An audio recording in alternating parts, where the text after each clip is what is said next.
pequeninos, as crianças. Que legal! Oh, que momento sem igual, cresce na fé e no saber, vem com a família pra EBD. Vem com a família pra EBD. Vem pra EBD.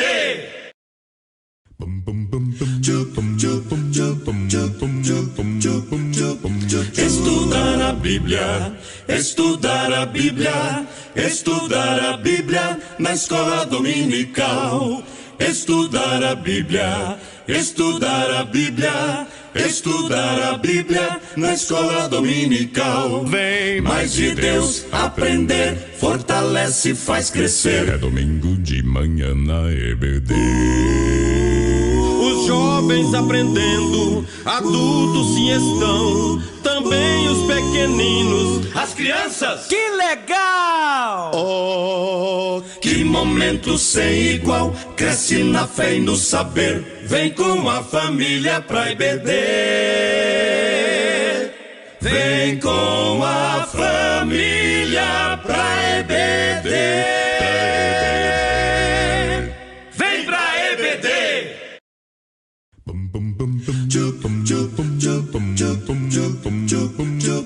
Estudar a Bíblia, estudar a Bíblia, estudar a Bíblia na escola dominical. Estudar a Bíblia, estudar a Bíblia, estudar a Bíblia na escola dominical. Vem mais de Deus aprender, fortalece e faz crescer. É domingo de manhã na EBD. Os jovens aprendendo, adultos sim estão, também os pequeninos, as crianças. Que legal! Oh, que momento sem igual, cresce na fé e no saber, vem com a família pra EBD. Vem com a família pra EBD. Vem pra EBD.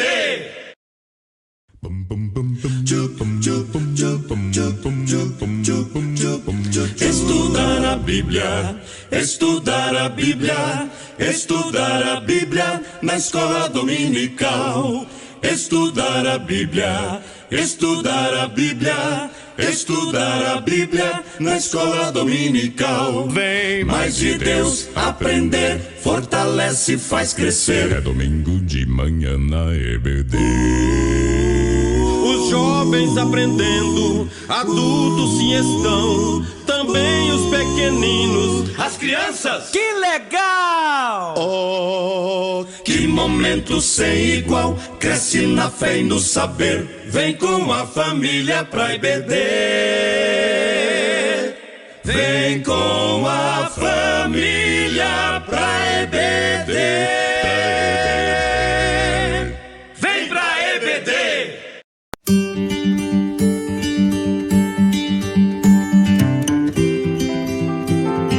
Fale sempre do que está escrito no livro da lei. Estude esse livro dia e noite e se esforce para viver de acordo com tudo que está escrito nele. Se fizer isso, tudo lhe ocorrerá bem e você terá sucesso. Não deixe de estudar a palavra de Deus. A ADI tem disponibilizado aulas de estudos bíblicos para todas as idades. Não fique de fora, as aulas são lançadas todo sábado às 18 horas para jovens e crianças e domingo às 9 horas para os adultos. Viu só? Conteúdo para toda a sua família. Participe do EBD.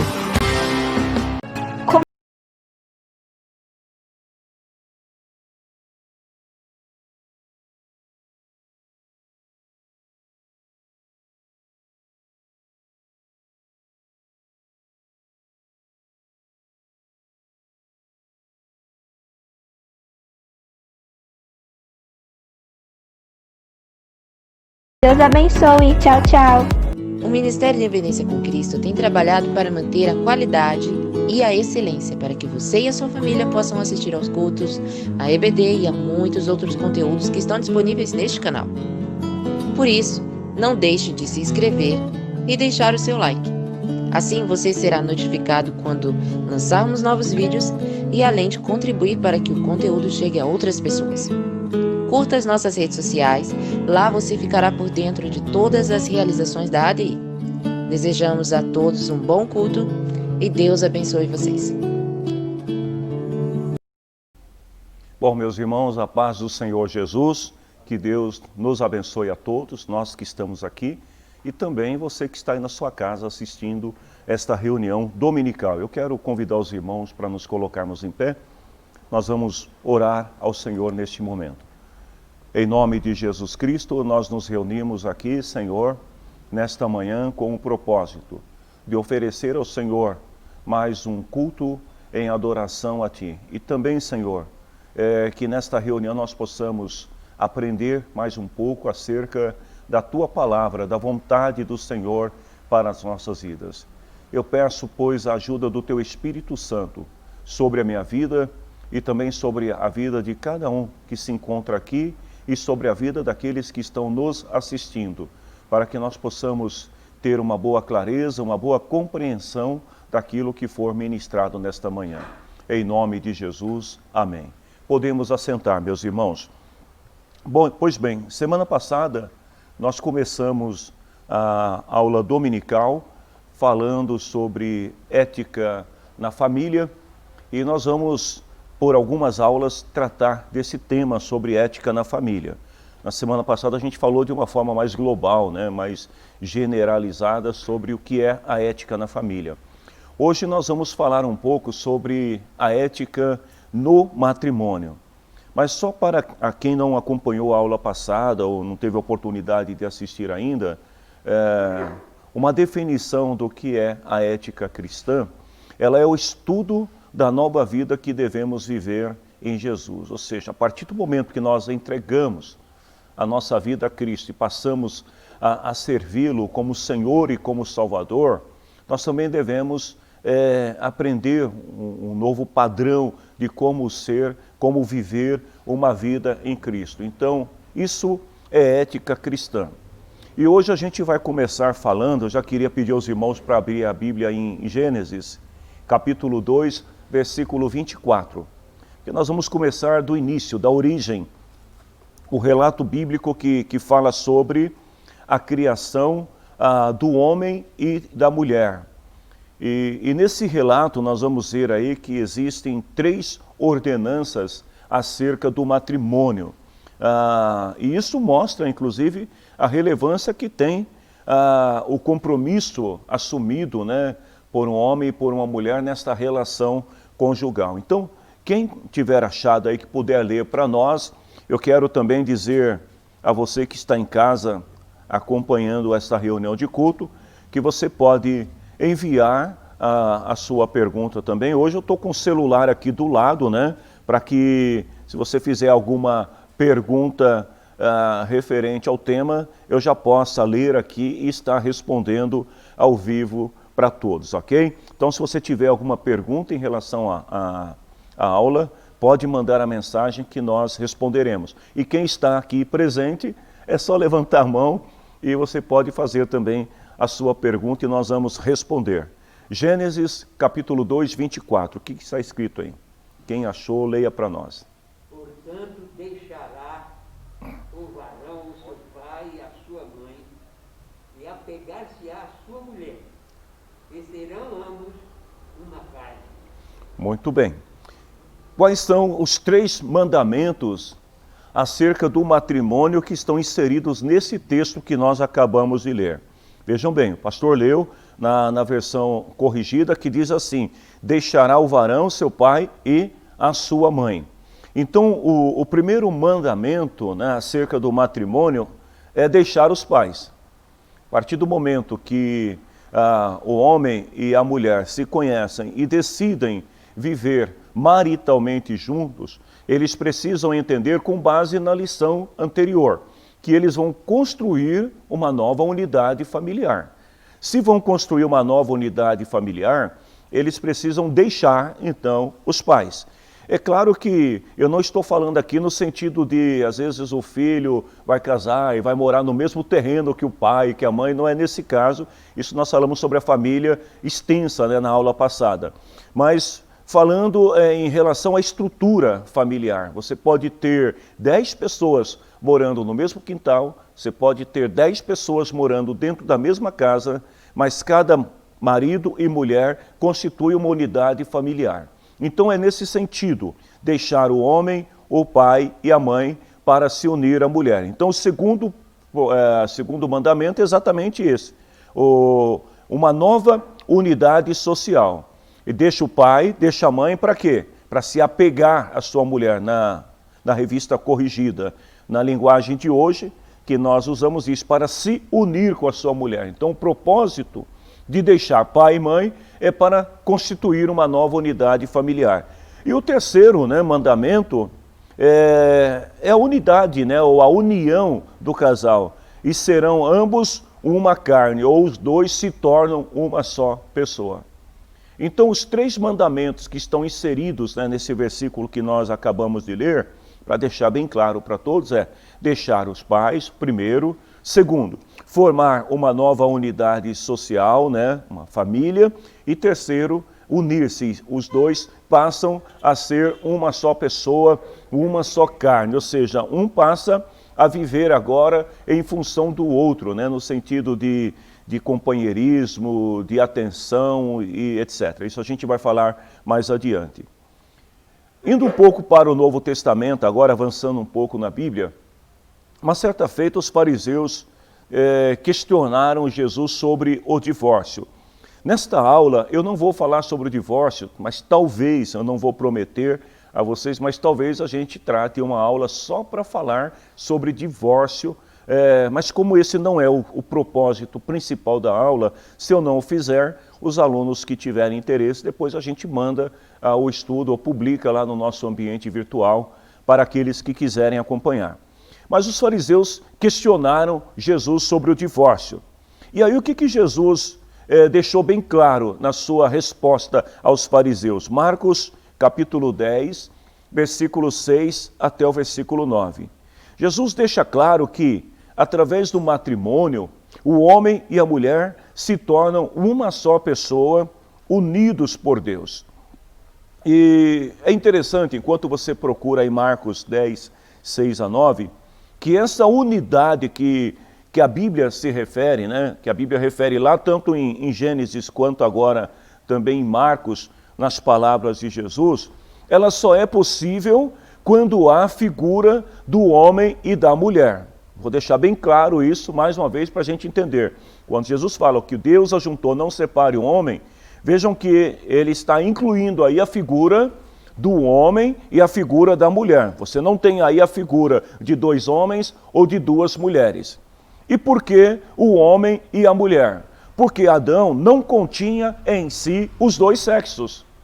Adão não era homem e mulher, Adão era homem. Eva não era homem e mulher, era mulher. Então, os 2 juntos, eles complementam, eles formam uma unidade familiar. Então, Deus criou Adão, homem, Deus criou Eva, mulher. E quando o homem e a mulher se unem, né, então homem e mulher se unem, os 2 vão formar essa nova unidade social, essa nova família, um casal, que é a base de toda a sociedade, de todas as instituições, como nós aprendemos na aula anterior. Quem achou aí Marcos 10, 6 até o 9, leia para nós, por gentileza. Mas no começo, quando foram criadas todas as coisas, foi dito, Deus os fez homem e mulher. Por isso, o homem deixa o seu pai e a sua mãe para se unir com a sua mulher. E os 2 se tornam uma só pessoa. Assim, já não são 2 pessoas, mas uma só. Portanto, que ninguém separe o que Deus uniu. Pois bem, isso aqui cabe uma discussão teológica, né, que pode demandar bastante tempo. Vamos tentar ser bem sucintos para a gente entender. Jesus falou assim, que No começo, no princípio, né, quando as coisas foram criadas, né, todas as coisas, o que foi que Deus disse, né? Deus os fez homem e mulher. Deus não fez um homem mulher ou uma mulher homem. Deus fez homem e mulher, cada um no seu gênero, cada um com o seu sexo. Por isso, aí disse Jesus que o homem deixa, né, o seu pai e a sua mãe para se unir à mulher. E os dois se tornam uma só pessoa. Então é a união de um homem e de uma mulher que vai formar essa unidade. E aí Jesus fala, agora já não são mais duas pessoas, porque os dois se complementam. O que eu quero dizer com isso é que não existe complementação, né, ou complemento conjugal, quando você tem duas pessoas do mesmo sexo envolvido. Tem que ser homem ou mulher. E aí a Bíblia diz, ninguém separe o que Deus uniu. E aí a pergunta é, o que Deus uniu? Deus uniu homem e mulher. Tudo bem até aqui? Então vamos continuar. O objetivo do matrimônio, né? Por que Deus uniu o homem e a mulher? Qual o propósito, né, por trás de tudo isso? Primeiro, o matrimônio, ele propicia a relação sexual lícita, aquela que é permitida. E o objetivo da relação sexual, qual é? Tornar duas pessoas uma só pessoa. Eu sempre digo que essa união entre duas pessoas, ela é mais do que uma união afetiva. Ela é mais do que apenas uma união física, no sentido de alcançar prazer um do outro. Ela é também espiritual. Porque quando você tem um homem e uma mulher se unindo, né, lá em 1 Coríntios capítulo 6, 16, nós vamos ver isso, que a união conjugal, a união matrimonial, ela é física, ela é afetiva, mas ela também é espiritual. Então, é até possível que alguém tenha uma relação sexual fora do matrimônio. Mas para que esta relação seja aprovada por Deus, ela precisa acontecer aonde? Dentro do matrimônio, visto que é através dessa unidade de homem e mulher que se estabelece a família. Então, se for fora do matrimônio, esta relação, ela, embora aconteça, mas ela é uma relação ilícita. 1 Coríntios 6, 16, quem achou aí para ler? O que está dizendo lá? Ninguém achou? Posso ler? Então tá bom. Será que vocês não sabem que o homem que se une com uma prostituta se torna uma só pessoa com ela? As escrituras sagradas afirmam que os dois se tornam uma só pessoa. Ou seja, olha só a profundidade desse texto. Quer dizer, o sujeito, ele se relaciona com uma outra pessoa fora do casamento. E aqui Paulo, né, ele está indo até um pouco mais aquém, porque ele está falando aqui das meretrizes, daquelas mulheres que atuavam como prostitutas e que tinham relações com diversos homens. Então ele fala assim, o homem que se une com uma prostituta, ele se torna uma só pessoa com ela. Ou seja, por isso que a união também, a conjunção carnal, né, ela é espiritual, porque as escrituras afirmam, os dois se tornam uma só pessoa.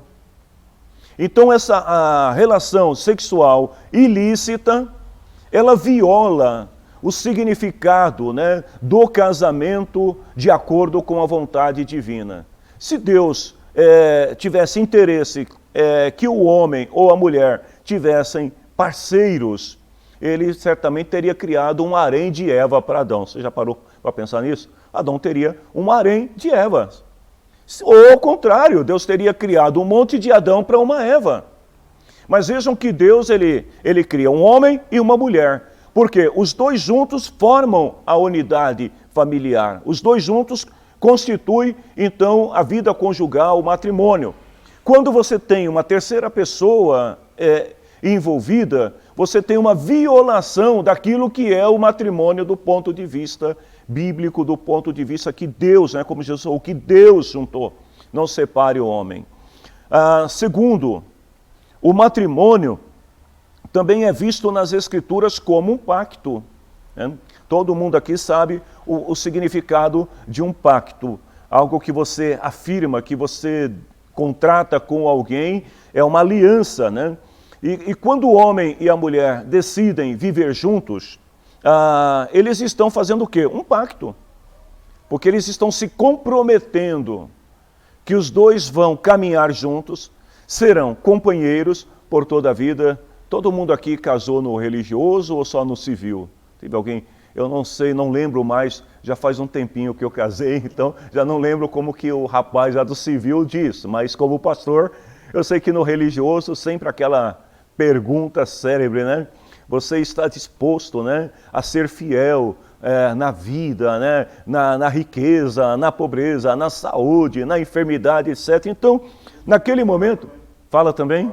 Eu já nem lembro mais, olha, faz um tempinho, 30 anos, a memória está meio já esquecida.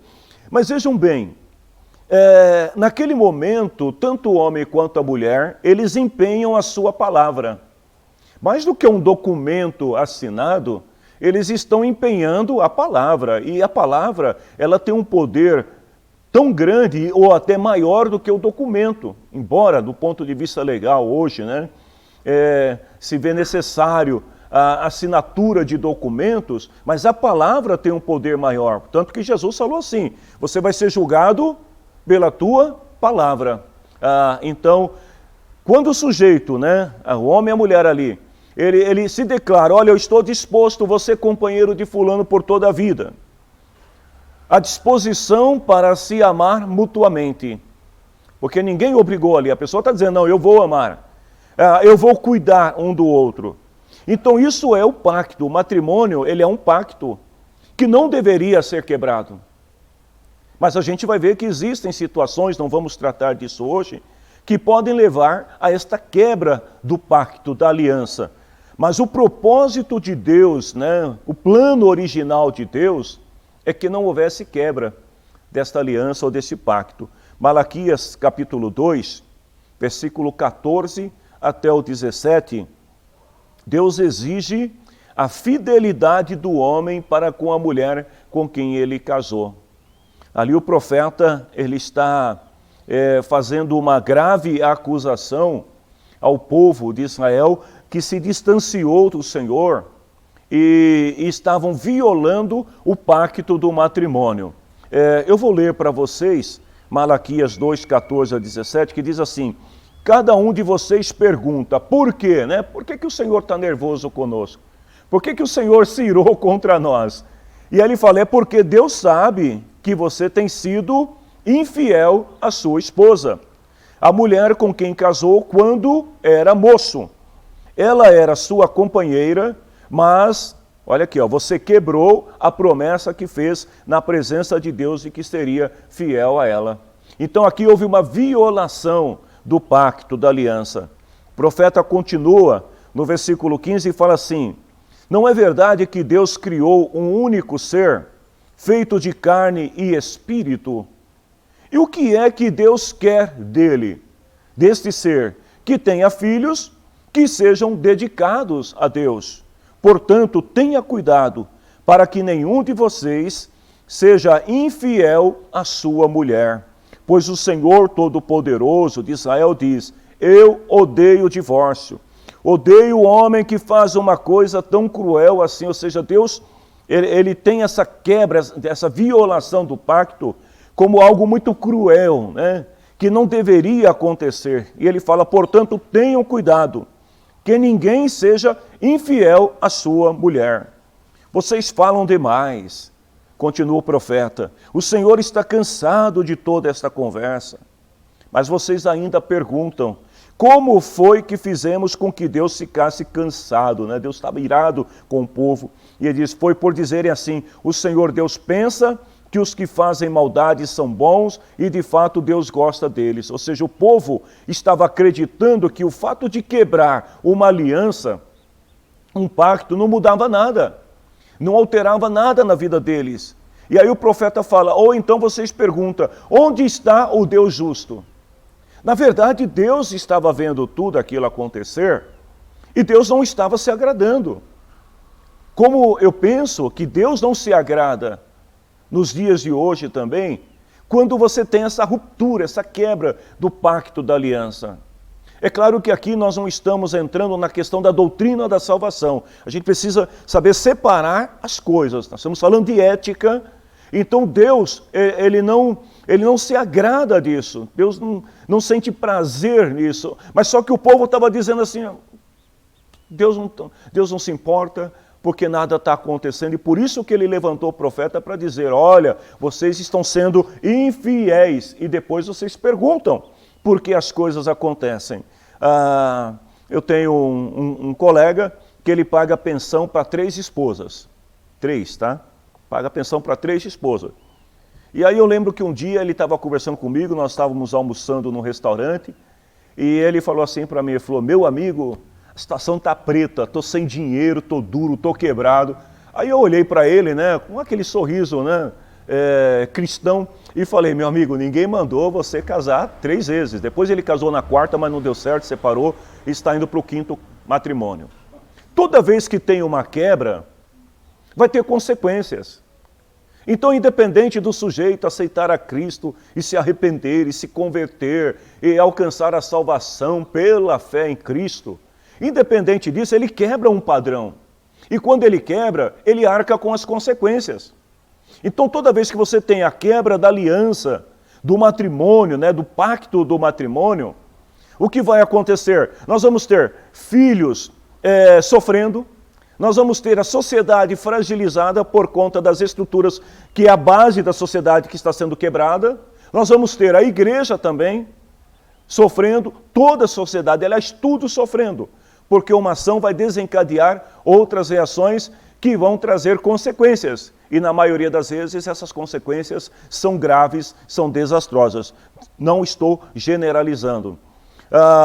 Terceiro, do mesmo modo que Deus exige do homem a fidelidade à esposa, Deus também exige da mulher fidelidade em relação ao marido. Lá em Provérbios capítulo 2, versículo 16 até o versículo 20, a Bíblia está falando da mulher adúltera, que abandona o companheiro da sua juventude e se esquece da aliança com Deus. Provérbios 2, 16 até o 20. E o sábio, ele deixa bem claro nesses versos que a sabedoria pode livrar o homem de se enveredar, ou seja, de entrar pelo caminho da infidelidade, tanto o homem quanto a mulher. Por isso que é importante numa relação conjugal buscar sabedoria de Deus para enfrentar as questões que surgem no dia a dia. Eu não vou perguntar aqui para vocês, mas eu imagino que toda pessoa casada, ela tem algum conflito num momento ou no outro, mesmo que seja um conflito simples, né? Como entrar de sapato na sala de casa, né? É assim ou não é? Ou de repente esquecer de dar descarga no banheiro, coisas simples, mas que já geram conflitos. Agora você imagina se toda vez que surge um conflito de pequena natureza, de pequena proporção, o casal fala assim, bom, então vamos acabar, parou por aqui, eu não quero mais, cada um para sua casa, e viola o pacto. Então a gente precisa pedir o quê? Sabedoria a Deus. Sabedoria para saber lidar com essas questões, os homens lidar com essa pressão, né? De tira o sapato do lado de fora, né? E as mulheres também sabedoria para saber lidar com os homens que às vezes são muito imprudentes nas suas ações e vice-versa. Então vamos ver o que diz Provérbios 2, 16 até o 20. Quem achou aí pode ler para nós. Bem em alto som aí. Então você será capaz de evitar a mulher imoral e tentar conquistá-lo com palavras sedutoras. A mulher que esquece os votos sagrados do casamento e é infiel ao seu marido. Se você for à casa dela, estará seguindo o caminho da morte. Quem vai lá está perto do mundo dos mortos. O homem que visita essa mulher não consegue voltar para a estrada da vida. Portanto, siga o exemplo dos bons e viva uma vida correta. Parou aí. Tá bom, até o 20 mesmo. Você leu até o 20, né? Então vejam bem. O que o sábio está dizendo? Olha, você deve buscar sabedoria, você precisa ter sabedoria. Porque a sabedoria, ela vai fazer com que você evite a mulher imoral que tenta conquistá-lo com palavras sedutoras. Então aqui está falando da mulher infiel ao seu companheiro, ao seu esposo, que tenta enveredar outro pelo caminho também do adultério, da quebra da aliança do pacto matrimonial. Aí ele fala assim, então você será capaz de evitar a mulher imoral que tenta conquistá-lo com palavras sedutoras, a mulher que esquece os votos sagrados do casamento. Lembre mais uma vez disso, casamento, ele é tanto uma união física, afetiva e espiritual, é sagrado. E aí o sábio diz, a mulher que esquece os votos sagrados do casamento e é infiel ao seu marido. Se você for à casa dela, estará seguindo o caminho da morte. Bom, gente, nem cabe aqui discussão, né, sobre essa palavra aqui, porque os fatos por si só, né, já mostram que o que o sábio estava dizendo aqui continua sendo uma realidade em nosso dia. Quem vai lá está perto do mundo dos mortos, ou seja, você está entrando numa aventura ilícita, numa aventura imoral que pode levá-lo à morte. O homem que visita essa mulher não consegue voltar para a estrada da vida. E, portanto, aí ele diz assim, siga o exemplo dos bons, viva uma vida correta. Em quarto lugar, a perspectiva do matrimônio como um pacto é tão fundamental, falando da história bíblica, né, da religião, da cultura bíblica, lá no Antigo Testamento. Nós vamos em Ezequiel capítulo 16, versículo 8, Deus explicando, por exemplo, a relação que ele tem com o seu povo, usando como figura de linguagem o matrimônio. Ou seja, o profeta está falando aqui das misericórdias de Deus para salvar o seu povo, usando a linguagem do matrimônio. Ezequiel 16, 8. Eu vou ler para vocês, acompanhem. Diz assim, olha, quando passei de novo, vi que havia chegado o tempo de você amar. Então cobri o seu corpo nu com a minha capa e prometi amar você. Sim, fiz um contrato de casamento com você e você se tornou minha. Sou eu, o Senhor Deus, quem está falando. Deus está falando aqui à nação. Deus está falando aqui ao seu povo. E ele está dizendo, olha, a aliança que eu tenho com vocês, ela é uma aliança como de um casamento. Por que o profeta está usando aqui como figura de linguagem o matrimônio, o casamento? Porque o casamento é a instituição mais sagrada, é a base, é a origem de tudo.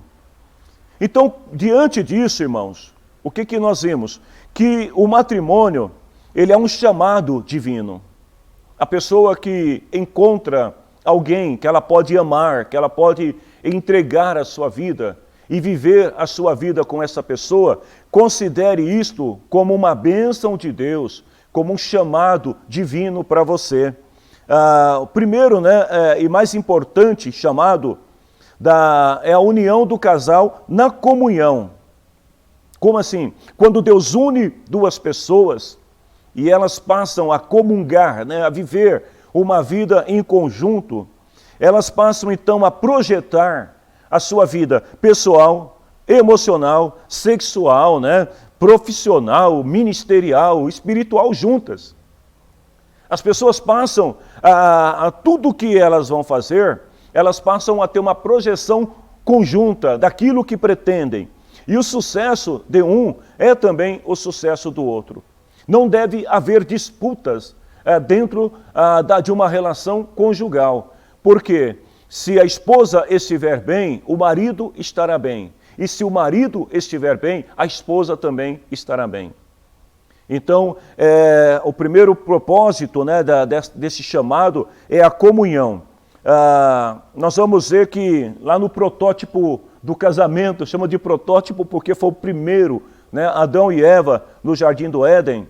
Notem o que Deus disse, não é bom que o homem fique só. Lá não diz, não é bom que o homem fique solteiro. Não é bom que o homem fique sozinho, desacompanhado. Ou seja, ali, naquele momento, Deus expressa, né, o seu propósito de constituir para caminhar ao lado do homem o quê? Uma auxiliadora, uma companheira. Alguém, por gentileza, abra em Gênesis, capítulo 2, versículo 18 até o versículo 24. Vejam, a proximidade entre o relacionamento conjugal e espiritual é muito próximo. E por quê? Nós vamos ver nesse texto bíblico, Gênesis 2, 18 até o 24. Deus olha para o homem estava lá contando os bichinhos, os animais, né, cuidando do jardim, e Deus percebe que o homem é um ser solitário. Está sozinho, andando pelo jardim, e aí ele diz assim, não é bom que o homem viva sozinho, não é bom que o homem esteja só. Eu vou fazer para ele alguém que o ajude como se fosse a sua outra metade. É muito importante essa palavra, porque ali Deus, o propósito de Deus ao criar a mulher foi de constituí-la como a outra parte, a outra metade. O homem era um ser incompleto. E Deus pretende, né, complementar o homem e torná-lo um ser único. Como? Criando uma companheira. E ele diz assim, depois que o Senhor, Deus formou da terra todos os animais selvagens, as aves, e levou o homem para que pusesse nome neles, eles ficaram com o nome que o homem lhes deu. E ele pôs nomes nas aves e em todos os animais domésticos e selvagens. Mas para Adão não se achava uma ajudadora que fosse como a sua outra metade. Gente, isso aqui agora é uma interpretação bíblica minha, tá? Uma exegese pessoal. Você não precisa acreditar se não quiser. Mas eu imagino que o homem está lá no Éden cuidando dos animais, não existe um semelhante a ele, né? E aí a Bíblia fala assim, olha, não se achava uma ajudadora que fosse como a sua outra metade. Talvez o homem olhou para um animal, para o outro, falou, isso aqui não tem nada a ver, né? Tem que ser humano, tem que ser como ele. Então o Senhor Deus fez com que o homem caísse num sono profundo. O homem dormiu. E enquanto ele dormia, Deus tirou uma das suas costelas e fechou a carne naquele lugar. E dessa costela, o Senhor formou uma mulher e a levou ao homem. Então, mais uma vez, lembrando aqui, quando a gente fala que esse relacionamento conjugal, né, e o espiritual está muito próximo, percebe que Deus, ele tira do próprio homem. E no homem havia o quê? O Espírito de Deus. Deus tinha dado ao homem o Espírito de vida. Então Deus tira dessa porção do homem, de uma de suas costelas e faz a mulher. Então a mulher, Deus tira não só a parte física, mas eu entendo que também a parte espiritual ali, né? A vida que Deus tinha colocado no homem agora é repartida com a mulher. E o homem, quando vê a mulher, ele diz assim, esta é carne da minha carne, ossos dos meus ossos, e será chamada de mulher, porque Deus a tirou do homem. E é por isso que o homem deixa o pai e a mãe para se unir com a sua mulher. E os dois se tornam uma só carne. Porque não é uma união só física, afetiva. Ela é uma união espiritual. Segundo propósito, né, que a gente vê também acerca do matrimônio como chamado divino, é que Deus criou Eva, isso aqui é muito importante, eu estava meditando na palavra e aí me veio esse pensamento, essa reflexão, que é o seguinte, Deus criou Eva para ajudar Adão em sua solidão, mais do que para ajudá-lo em seu trabalho.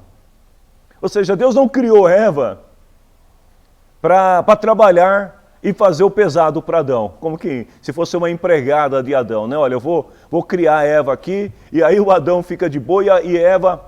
Não, Deus criou Eva, o quê? Para ajudá-lo na sua solidão. Não foi isso que a Bíblia diz? Deus não falou assim, nossa, o homem está muito cansado, eu preciso criar uma ajudadora para ele. Nossa, o homem está trabalhando muito, eu vou criar uma ajudadora. Não, o homem está só. Então o propósito de Deus ter criado a mulher não foi para ela se tornar uma serviçal do homem. Deus cria a mulher, o quê? Para ajudar o homem na sua solidão.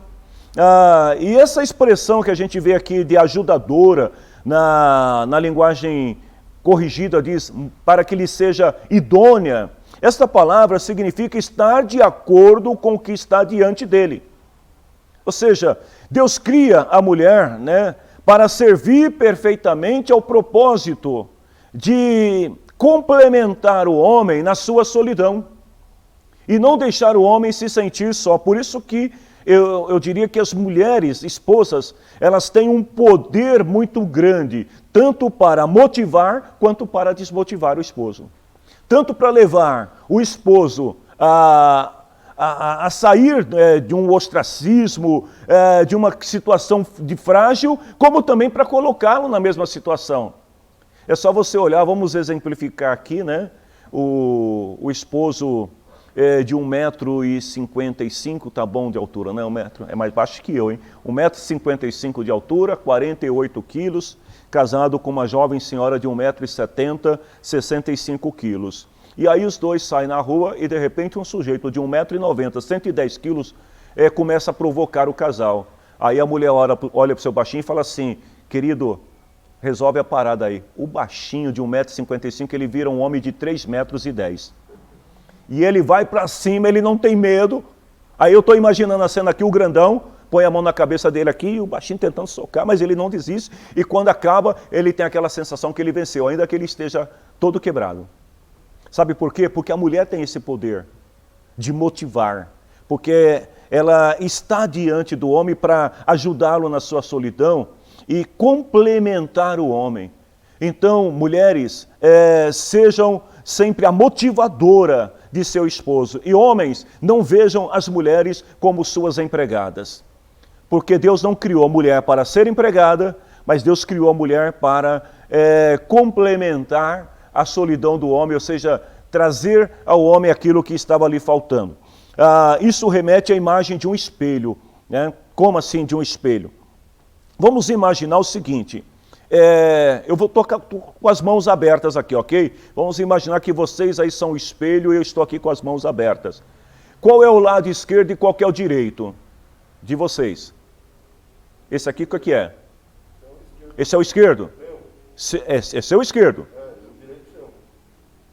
Então alguma coisa está errada, porque para mim isso aqui é direito. Você disse que é esquerdo? Ah, tá. Então o que isso acontece? Só para a gente entender, vamos imaginar essa imagem do espelho. A esquerda de vocês corresponde à minha direita. E a minha esquerda corresponde à direita de vocês. São parecidos, mas são diferentes. Por que são diferentes? Porque a diferença é importante. Se Deus quisesse criar duas pessoas, dois homens ou duas mulheres iguais, então não haveria necessidade de juntá-los, de uni-los para formar a família. O homem poderia ser um ser assexuado e ele mesmo iria gerar filhos e ter filhos sozinhos. Então a diferença, ela é importante, como também é importante quando você veste uma luva.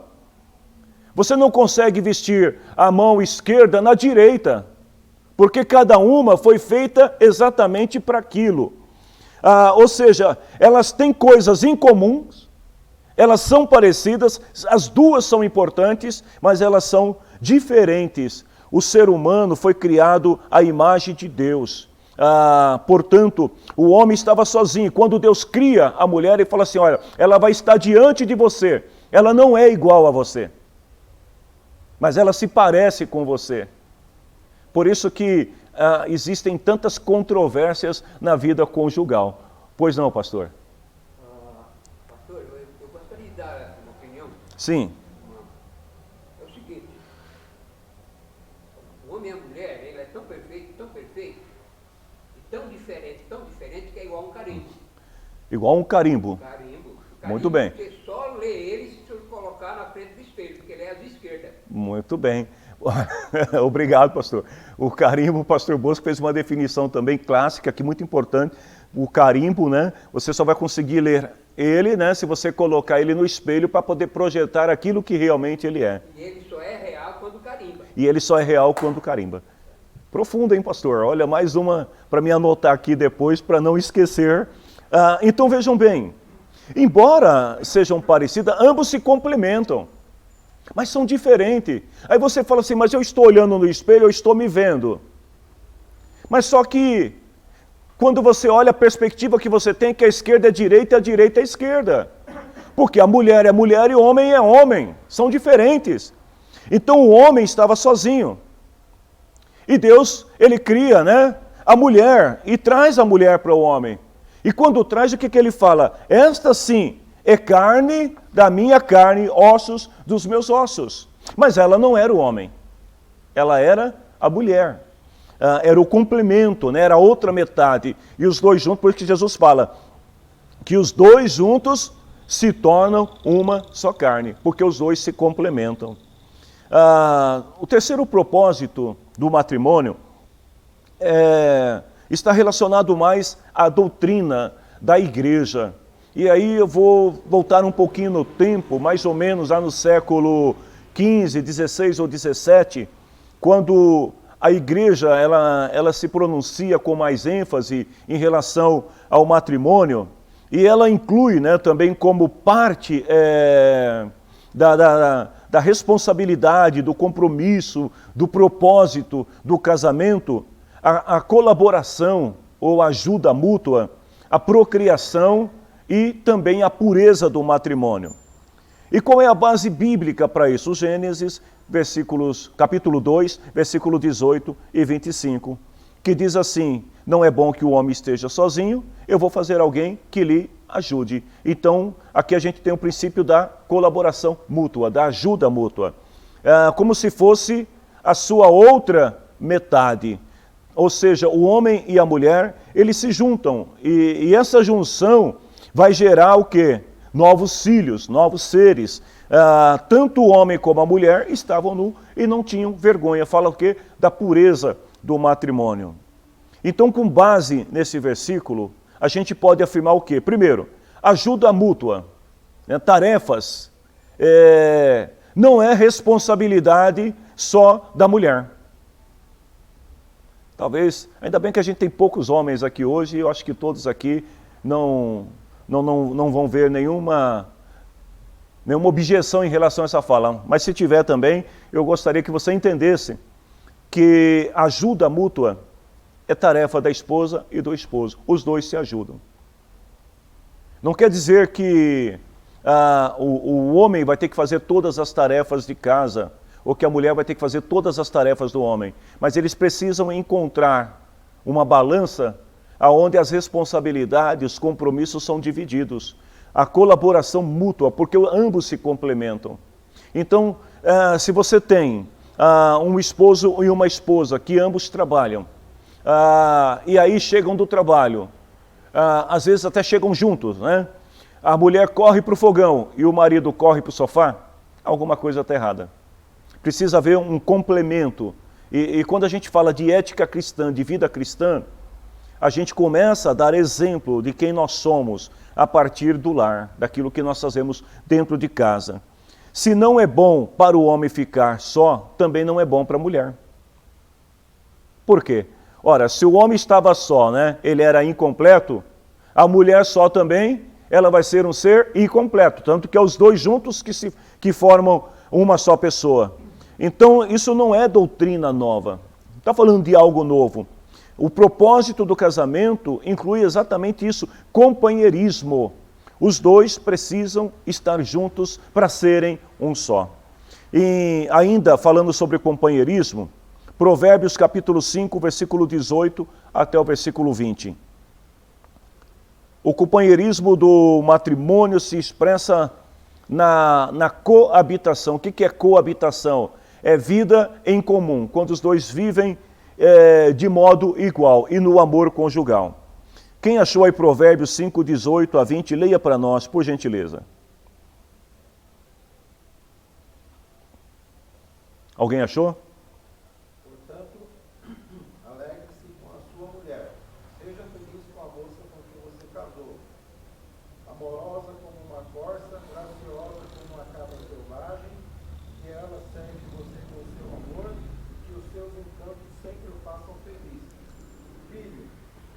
que dar o seu amor a uma mulher imoral? Por que preferir os encantos da mulher de outro homem? Muito bem. Então vejam bem, aqui está falando da intensidade, né, da relação conjugal, e sendo mais específico ainda, falando até de vida sexual, que fala assim, olha, alegre-se com a sua mulher, seja feliz com a moça com quem você casou, ou seja, seja feliz com a sua esposa. Ela é amorosa como uma corça e graciosa como uma cabra selvagem. Gente, eu não conheço cabra selvagem, então eu vou pular essa parte aqui. Você conhece, pastor? Não, então... Uma coisa Mas amém. Que ela cerque você com seu amor e que os seus encantos sempre a façam feliz. A gente vê aqui uma troca, né? A mulher cercando o esposo com o seu amor e o amor a encantando, né? E fazendo-a feliz. E aí ele termina no versículo 20 perguntando: por que dar o seu amor a uma mulher imoral? Ou por que preferir o encanto de uma mulher de outro homem? Tem ainda um outro texto na Bíblia que fala sobre essa intensidade, né, do amor conjugal, que está lá em Cantares capítulo 8, versículo 6 e o versículo 7. Essa passagem é muito citada principalmente em reuniões de casamento. Diz assim: grave o meu nome no seu coração e no anel que está no seu dedo. O anel aqui representando a aliança. O amor é tão poderoso como a morte e a paixão é tão forte como a sepultura. O amor e a paixão explodem em chamas e queimam como fogo furioso. Nenhuma quantidade de água pode apagar o amor e nenhum rio pode afogá-lo.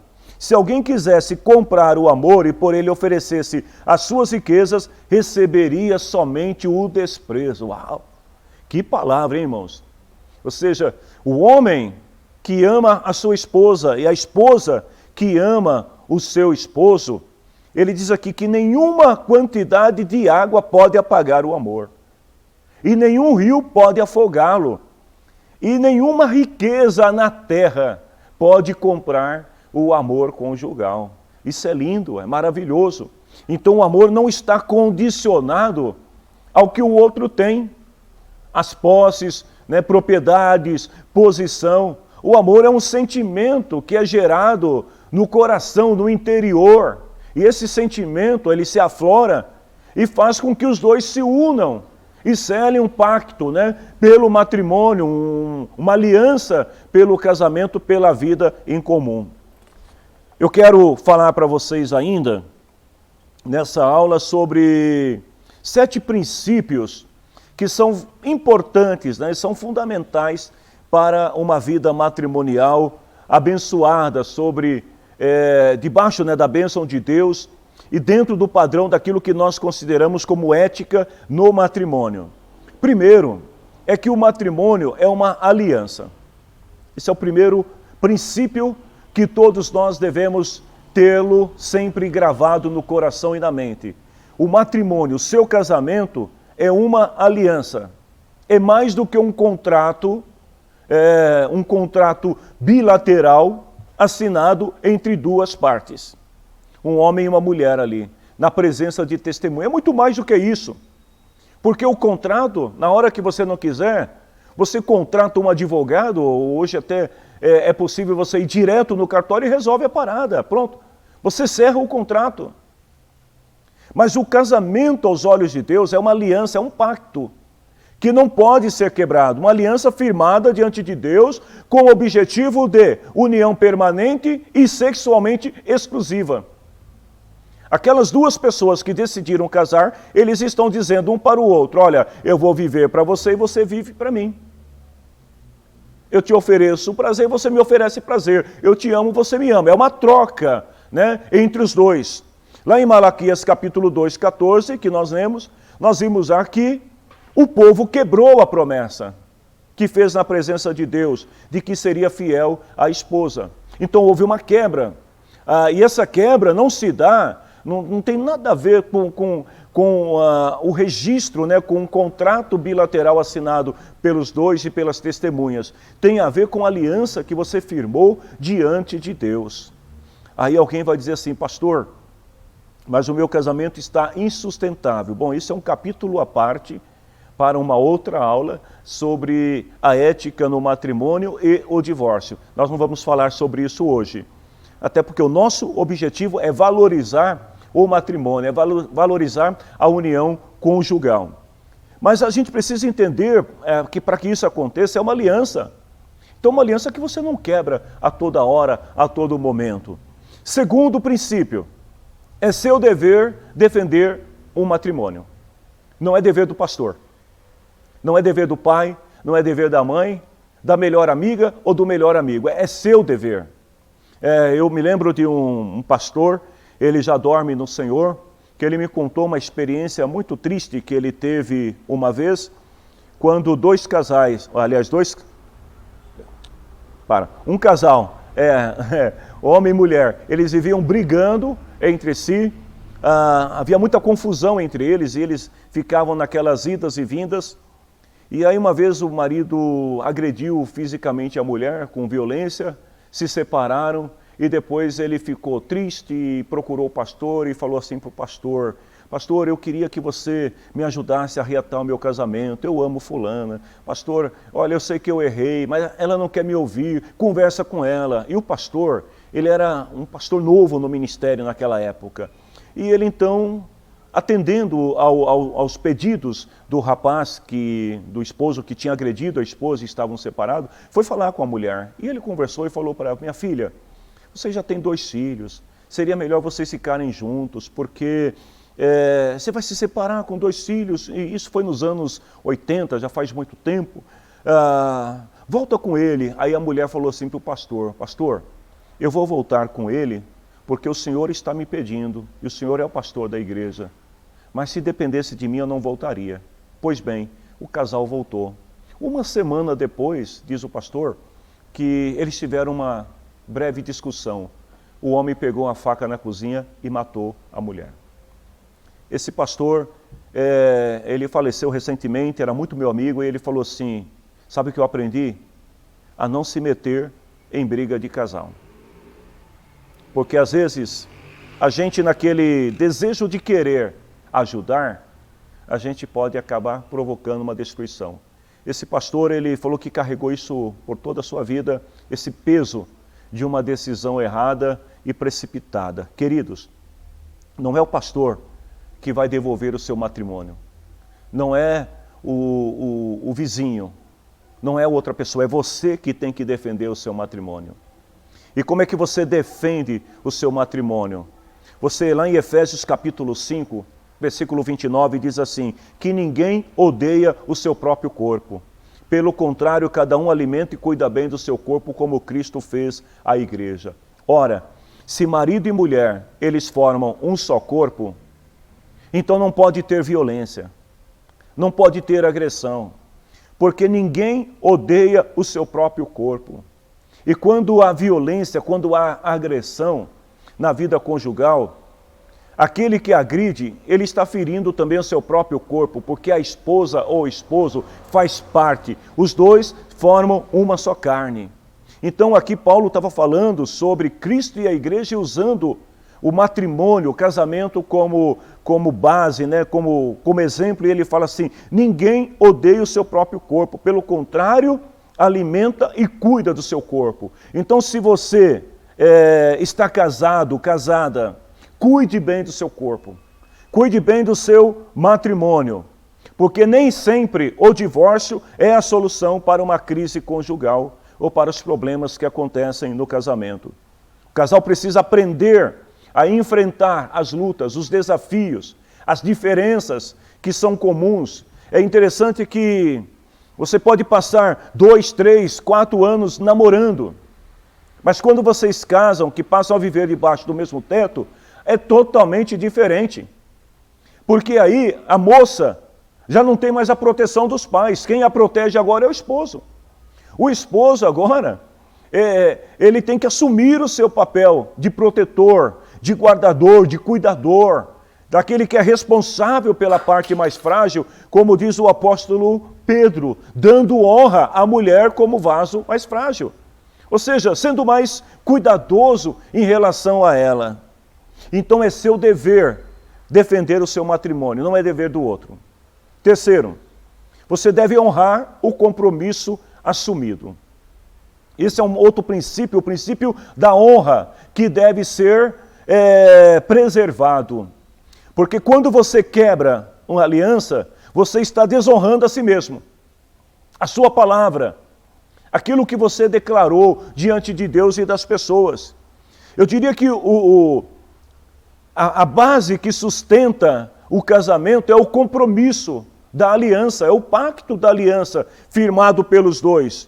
Lá em Eclesiastes capítulo 4, versículo 9 até o versículo 12, nós vamos ver o seguinte, que honrar o compromisso requer confiança, paciência e perseverança. Precisa ter as três coisas. Confiança no outro. Não tem como um compromisso, matrimonial ser honrado se não houver a confiança de um cônjuge no outro. Se não houver paciência para entender o estado de espírito do outro. E se não houver perseverança pela unidade. Diz assim a Bíblia, é melhor haver dois do que um. Porque duas pessoas trabalhando juntas podem ganhar muito mais. Se vocês estiverem unidos, o casamento será duplamente abençoado. Agora, se houver divisão, nós vamos ter aqui, então, de repente, a bênção e a maldição. Nós vamos ter o sucesso e o insucesso. Nós vamos ter aqui coisas boas acontecendo e coisas ruins também acontecendo. Agora, quando estão juntos, você potencializa aquilo que é bom. E ele diz assim, se alguém está sozinho e cai, fica em má situação, porque não tem ninguém que o ajude a se levantar. Se faz frio, e olha que a gente está no mês de julho agora, mês de inverno, então se faz frio, dois podem dormir juntos e se esquentar, mas um sozinho, como é que vai se esquentar? Dois homens podem resistir a um ataque que derrotaria um deles, se estivesse sozinho. Um cordão de 3 dobras é difícil de arrebentar. Então, você deve honrar esse compromisso assumido. O quarto princípio é que o matrimônio, ele requer lealdade ao pacto. Que você seja fiel ao pacto. Alguns casamentos, eles são destruídos justamente por causa da violação da lealdade ao compromisso assumido. Como assim? O pecado, ele tem poder para devastar o matrimônio. Queridos, o pecado pode destruir uma relação matrimonial, conjugal. E isso não é uma questão espiritual, isso é moral. Não adianta falar o diabo tentou. Ah, irmão, é porque o diabo é fogo, o diabo não me dá sossego. E eu acabei deslizando. O inimigo colocou um laço, para de culpar o diabo. Isso é uma questão de moralidade. Ou seja, a lealdade, ela tem que partir de você. Então dizer que o diabo colocou alguém no caminho, que o diabo te cegou, alguma coisa está errada. Porque isso não é uma questão espiritual, é uma questão moral. O cônjuge tem o poder para dizer sim ou não ao pecado. Então não tem essa, eu já aconselhei casais que tiveram problemas conjugais e de um ou outro sempre dizia assim, pastor, mas ajuda a gente em oração porque o diabo é terrível, ele não para de ficar tentando a gente, não tem diabo tentando aí, para com isso. O que tem é uma questão de moralidade, porque cabe à pessoa dizer sim ou não. Você quer? Então é problema teu. Você não quer? Também é problema teu. Agora não pode querer culpar o inimigo. O diabo está preocupado com outras coisas. O casamento é uma aliança que você firmou com Deus e cabe a você lutar por ele e cabe a você também ser leal ao pacto. A questão é que muitas vezes existem dificuldades para dizer não ao que pode destruir as bases do matrimônio. Às vezes o grande problema é que pelo fato da pessoa viver uma vida sob o domínio de uma natureza pecaminosa, a pessoa tem dificuldade para dizer não. E eu vou citar só um exemplo para vocês aqui. Assédio moral no trabalho. Quem mais sofre com isso são mulheres. Então, muitas vezes, o medo, e o homem também, tá, irmãos? Mas, às vezes, o medo de perder um emprego te leva a perder o casamento. Às vezes, o assédio provocado por alguém que tem alguma informação que pode te prejudicar, você acaba cedendo e você perde o bem mais precioso que é a sua família. Então nada, vamos lembrar da declaração do sábio em Cantares, nada, nenhuma riqueza no mundo é mais importante do que esse amor, o amor que Deus plantou no coração daqueles que estão casados. Quando isso ocorre, o pacto que foi firmado, ele é violado. E é por isso que Jesus falou lá em Marcos 10, 9, que ninguém separe o que Deus uniu. Não deixe que situação financeira, não deixe que questões familiares externas venham separar aquilo que Deus uniu. O quinto princípio é que cabe a você resistir à tentação. Então cabe a você, ser leal ao pacto e cabe a você resistir à tentação. 1 Coríntios capítulo 10, versículo 13. Enquanto alguém procura, eu gostaria que alguém lesse para nós. Vejam bem, Deus odeia a infidelidade ao pacto. Ele deixou isso muito claro. E essa infidelidade, ela se dá de várias formas. Por exemplo, adultério, incesto familiar, divórcio, abandono do lar, violência conjugal também é uma quebra de pacto, porque o homem ou a mulher, eles se comprometeram a cuidar um do outro e não agredir-se um ao outro. E tudo que é destrutivo em relação ao matrimônio.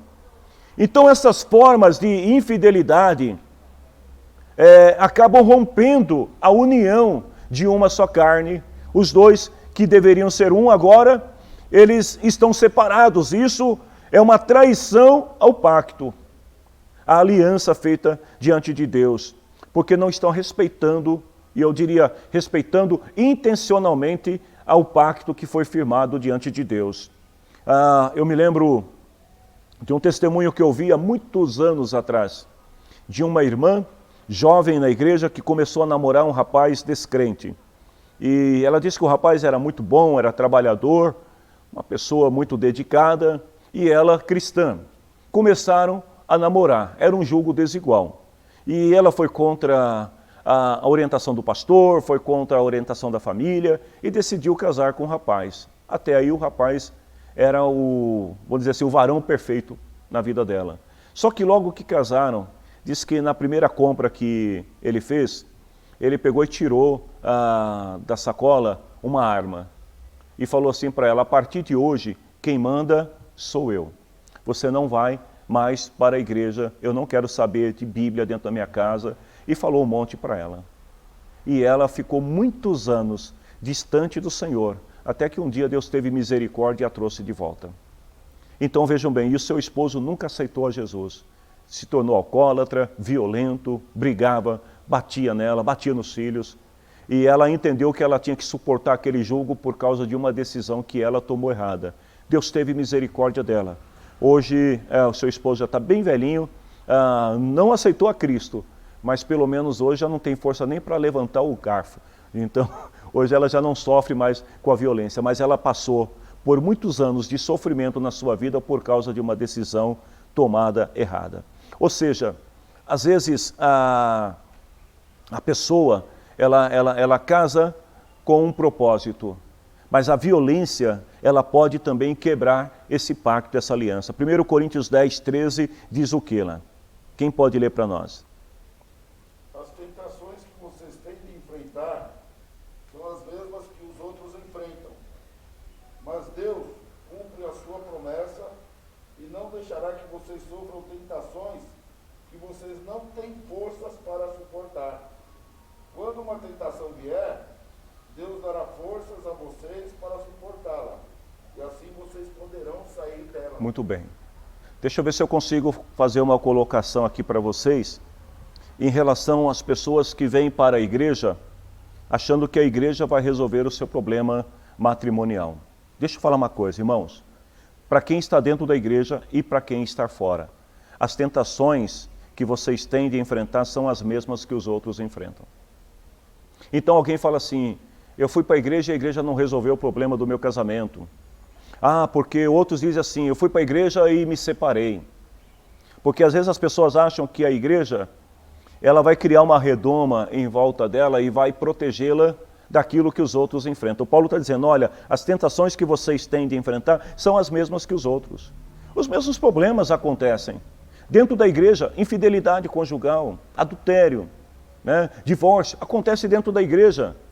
Não na mesma proporção que acontece no mundo, mas acontece. Porque as tentações são as mesmas. Por isso que quem deve lutar e resistir é a pessoa. E não os outros. Ninguém vai salvar o teu casamento se você não lutar para salvá-lo. Então vejam bem, Paulo está dizendo, as tentações que vocês enfrentam são as mesmas que os outros enfrentam. Agora, a diferença é que Deus, ele não vai permitir que você sofra além da medida. Deus sabe que tem um limite que você suporta e Ele vai dar força para você suportar e sair dessa situação.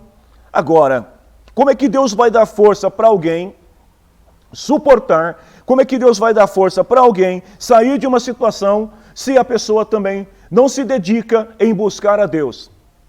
Se a pessoa não lê a palavra de Deus, se a pessoa não ora, não busca bons conselhos, como que ela vai encontrar força se ela não quer a força? Pode falar, irmão. Eu lembrei agora que lá em Mateus, em Getsemane, Jesus fala para Pedro, João e Tiago, fala, orem para que vocês não caiam em tentação, porque o espírito está pronto, mas a carne é fraca. Muito bem lembrado, irmão. Se você orar, Deus vai te dar força para suportar. Orem, né? Agora, se não orar, né? Se não houver uma oração, né? No sentido... a carne é fraca de todo mundo, irmão. O crente não é super-homem. O crente, né? Ele é um pecador redimido, arrependido e convertido, que busca em Deus a salvação. Mas ele não é diferente. Então, a palavra que o irmão Hélio citou, ore, né? Ore sempre, para que vocês estejam prontos, porque o espírito está, mas a carne é fraca. Então, cabe a você resistir às tentações. O sexto princípio, se você for capaz, perdoe.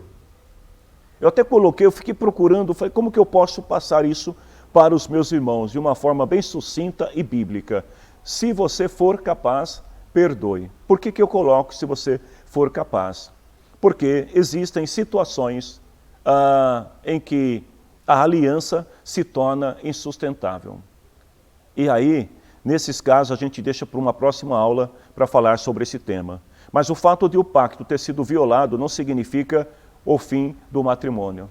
Às vezes, a violação do pacto, a quebra da fidelidade, se houver interesse das partes, não de uma parte, mas das partes, pela manutenção do matrimônio, cabe o perdão, a reconciliação e o abandono das práticas pecaminosas. Mas depende do casal.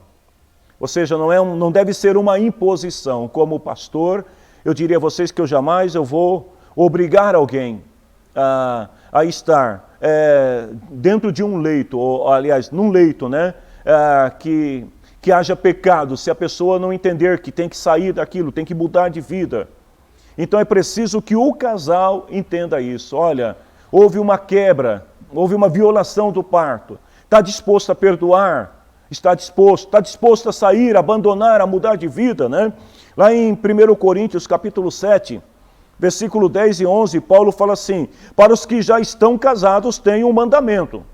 Então aqui não é um conselho, é um mandamento. Paulo fala, não é meu, é do Senhor. Então é Deus dizendo, através de Paulo, que a mulher não se separe do marido. Porém, se ela se separar, que não se case de novo, ou que então faça as pazes com o marido, e que o homem não se divorcie da sua esposa. Então o mandamento, vejam bem, que é um mandamento que Paulo está passando, da parte de Deus para a igreja. A mulher não deve se separar e o homem também não deve se separar. Porque muitas vezes só lê uma parte, né? Mas aqui ele está dizendo, ó, que a mulher não se separe do marido, versículo 11, final do versículo 11. Que o homem não se divorcie da sua esposa. Então o mandamento de Deus acerca do matrimônio é que vocês enfrentem juntos os seus desafios, as suas provações, as suas tribulações, as suas tentações, enfrentem juntos e vençam juntos. Agora, se você for capaz, perdoe. Se você não for, não há o que fazer. Bom, para terminar, gente, como aprender a perdoar? Né? Porque se você for capaz, mas como que se aprende a perdoar? O 7º princípio, ame um ao outro. O amor. O amor é fundamental. É a força mais poderosa que pode perpetuar seu casamento sob as bênçãos de Deus. Amar significa também ser capaz de perdoar. 1 Coríntios 13, 4 a 8, eu vou terminar a aula com esta palavra. Quem ama é paciente e bondoso. Quem ama não é ciumento, nem orgulhoso e nem vaidoso. Quem ama não é grosseiro, nem egoísta, não fica irritado, nem guarda mágoas. Quem ama não fica alegre quando alguém faz uma coisa errada, mas se alegra quando alguém faz o que é certo. Quem ama nunca desiste, porém suporta tudo com fé, com esperança e com paciência. Versículo 8, só o comecinho do versículo 8. O amor é eterno. Que Deus nos abençoe em Cristo e que o amor possa ser gerado e mantido em nossos corações. O amor pela família, o amor pela vida conjugal. Nós vamos falar também de filhos, nós vamos falar de relacionamento de pais e filhos. Mas a base de tudo começa com um homem e uma mulher que formam essa unidade familiar. E não pode faltar o amor em hipótese alguma. Amém, meus irmãos? Que o Senhor abençoe a todos. Alguém tem alguma observação, alguma colocação que queiram fazer? Ou podemos encerrar? O amor tudo crê, tudo suporta. O amor tudo crê, tudo suporta. Amém. Graças a Deus. Então, ame, né? Se você for capaz, né? Perdoe. Como ser capaz? Ame. Que o Senhor nos abençoe. Vamos nos colocar em pé para agradecer a Deus. E obrigado a todos vocês também que estão assistindo esta aula em suas casas. Que Deus abençoe a todos. E eu quero só lembrar que hoje às 18h30 nós estaremos reunidos aqui na casa do Senhor para uma grande festa em família. Não a família no sentido, aliás, olha aqui, desculpe, só uma observação que a irmã Iraí está colocando aqui também assim, que o amor tudo suporta, né? Então, que Deus nos abençoe e que vocês possam estar aqui hoje à noite na reunião com a família da fé, a família espiritual, a Igreja de Cristo. Nós falamos na aula passada sobre as 3 instituições ordenadas por Deus, estabelecidas por Deus, a partir do matrimônio, o Estado e a Igreja. E à noite nós vamos estar aqui como Igreja de Cristo para adorar ao Senhor. Eu gostaria de pedir ao pastor João Bosco, mesmo aí de onde você está, pastor, orar e agradecer a Deus por esta aula. Amém? Deus amado, Salvador querido, Deus e Obrigado, Pai, amado Senhor, Deus, em Salvador nome de Jesus. Jesus. Deus da nossa salvação. Louvamos ao teu nome nesta manhã, meu Deus, pela oportunidade. Nós te amamos, nós te adoramos, Senhor. Reunidos, ó Pai, meu Senhor, neste lugar, para aprender a tua palavra. Agradecemos a ti pela vida do teu filho, Senhor, que ministrou essa palavra. Ó meu Deus, as orientações, Senhor, para que o teu nome seja glorificado na vida conjugal da tua igreja.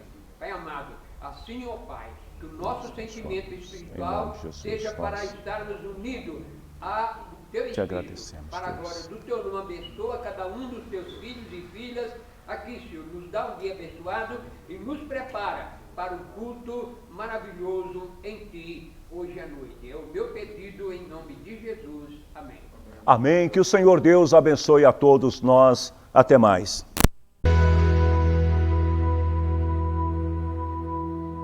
A oração de um justo é poderosa e eficaz. E tudo o que pedirem em oração, se crerem, vocês receberão. Participe do culto virtual no lar. toda segunda-feira às 7h30. Baixe o Google Meet e entre com este código de acesso. Ou para obter mais informações, entre em contato. Esperamos por vocês. Deus abençoe!